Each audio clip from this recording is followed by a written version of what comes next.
Hello, ભારતીય સંસ્કૃતિની પરંપરા મુજબ આપણે આજે દીપ પ્રજ્વલનની વિધિને સંપન્ન કરીશું, તો તેને માટે આગ્રહ કરીશું આજના મુખ્ય યજમાનશ્રીઓને કે શ્રી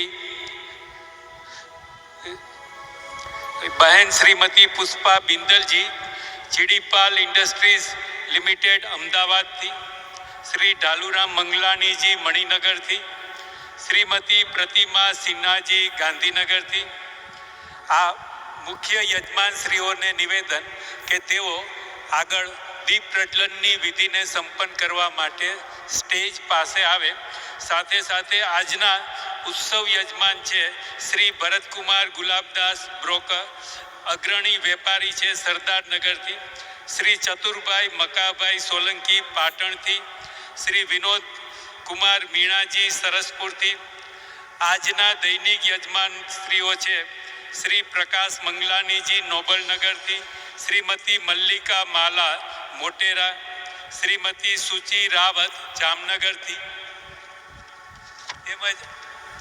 તેમજ આજના અતિથિ ગણમાન્ય વિશેષશ્રીઓ છે શ્રી ગોપીરામ ગુપ્તાજી, ચેરમેન નારાયણી હાઇટ્સ, શ્રી દિલીપ કુમાર કેશવલાલ પબાનીજી નારણપુરાથી, શ્રી વજુભાઈ વગાસિયાજી, પૂર્વ રાષ્ટ્રીય અધ્યક્ષ લઘુ ઉદ્યોગ ભારતી, શ્રીમતી સંગીતા અગ્રવાલજી ગ્લોબલ ગ્રુપ તરફથી. આ બધા જ અગ્રગણ્ય શ્રીઓને નિવેદન કે તેઓ આગળ આવીને દીપ પ્રજ્વલનની વિધિને સંપન્ન કરે.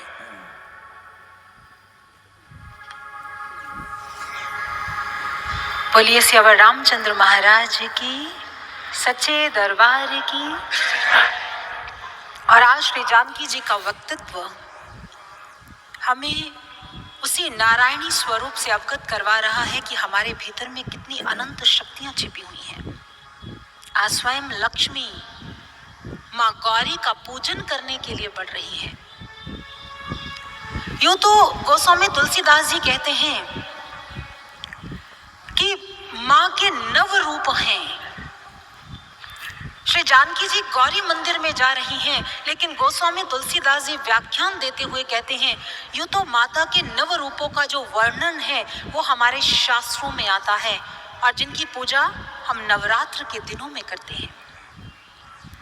नवरात्र में हम धूमधाम से माँ की आराधना करते हैं, माँ की पूजा करते हैं, उनकी स्तुति करते हैं, और उस समय ऐसा लगता है जैसे समूचा भारत जो है ना वो मातृमय हो गया हो। भक्तों की लंबी लंबी कतारें, माताओं के जयघोष, माताओं का स्मरण, माँ का कीर्तन, ऐसे प्रतीत होता है जैसे मानो धमनियों में भक्ति की रक्तधार उबाल मार रही हो। हम प्रसन्न होते हैं, और गुजरात में ही नहीं अपितु संपूर्ण विश्व में माँ की आराधना होती है, नवरात्र मनाए जाते हैं, उत्सव मनाए जाते हैं, गरबा होता है, हम उनमें सम्मिलित होते हैं। लेकिन विचारणीय बात यह है कि हम हर वर्ष नवरात्र मनाते हैं, लेकिन नवरात्र के अर्थ को, उसकी गहराई को अभी तक समझ नहीं पाए हैं सज्जनों। हम जिस नवरात्र के दिनों में अपना तन, अपना मन, अपना धन अर्पित करते हैं, क्या आप जानते हैं कि उनके पीछे का रहस्य क्या है? ये नवरात्र हमें क्या समझाना चाहते हैं? इसकी आध्यात्मिकता, इसकी वैज्ञानिकता कुछ तो रही होगी। हमारे शास्त्र कहते हैं नवरात्र अपने आप में एक प्रेरणा स्रोत हैं जो जीवन जीने का सूत्र देने आते हैं। और यदि हम देखें तो साल में 2 बार नवरात्र आते हैं, और दोनों बार जो प्रकृति होती है वो पूर्ण परिवर्तन के दौर से गुजर रही होती है। और आरोग्य शास्त्र में वर्णन आता है कि उस समय जो रोग हैं, चाहे वो महामारी है, खांसी है, जुकाम है, बहुत सारी व्याधियां हैं ना, उनके होने की संभावनाएं बनी रहती है।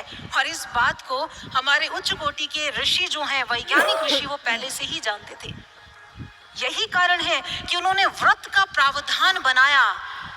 स्वल्प आहार का प्रावधान बनाया कि हम सुपाच्य खाएं, कम खाएं, जिससे हमारा स्वास्थ्य जो वो ठीक रहे। आज के वैज्ञानिक भी इस बात की पुष्टि करते हैं।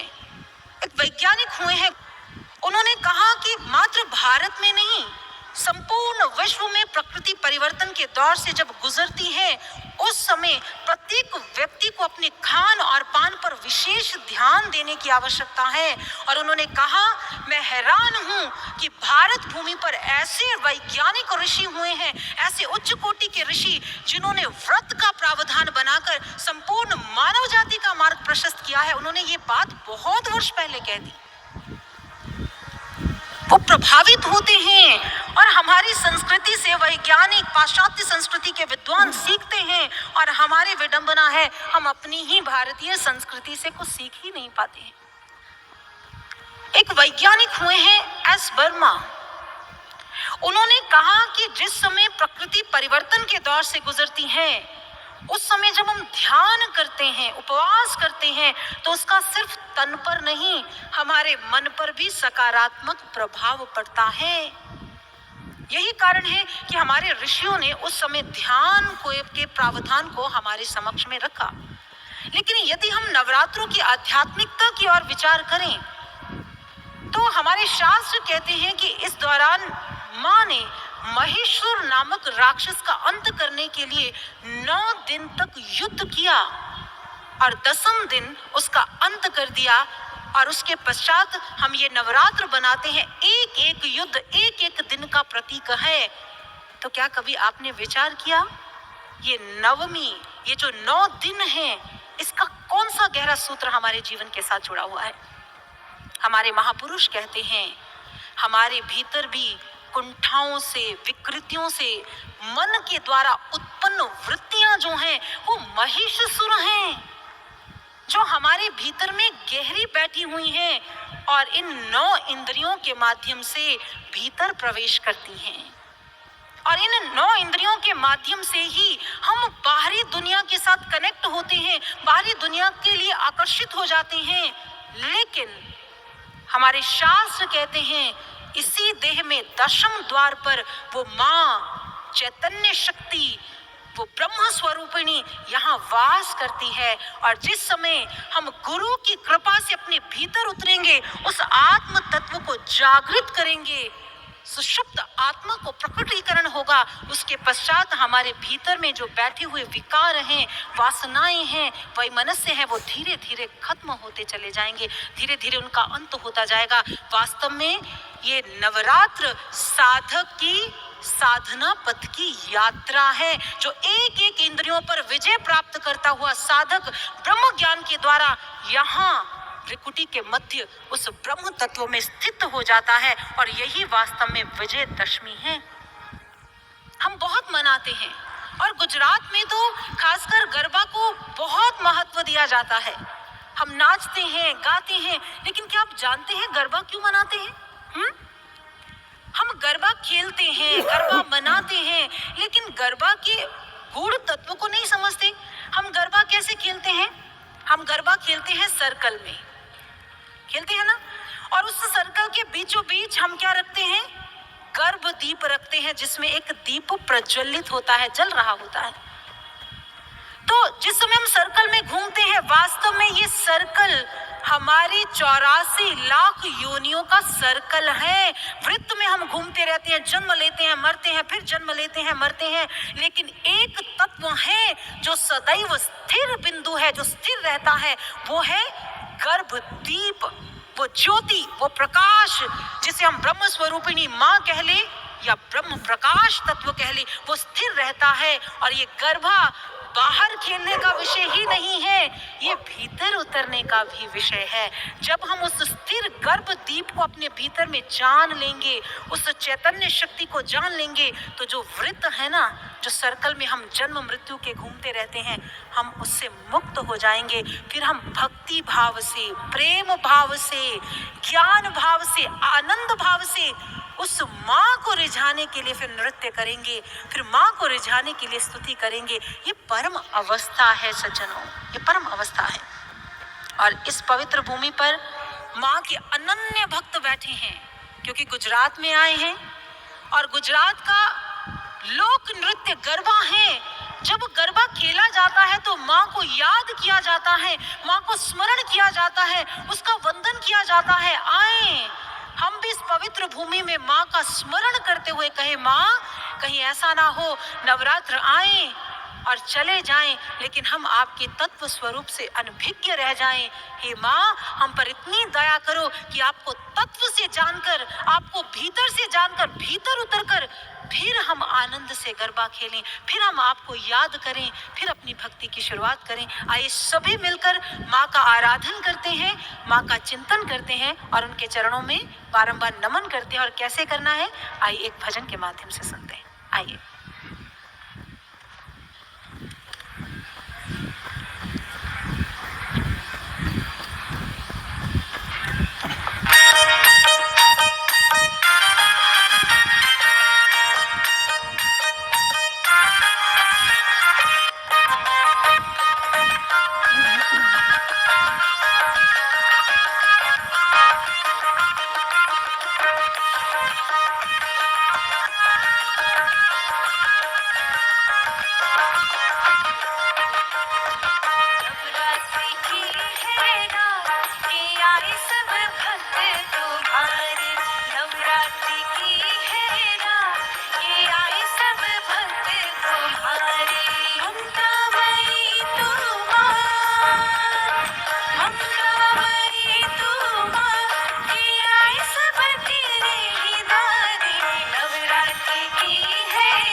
हर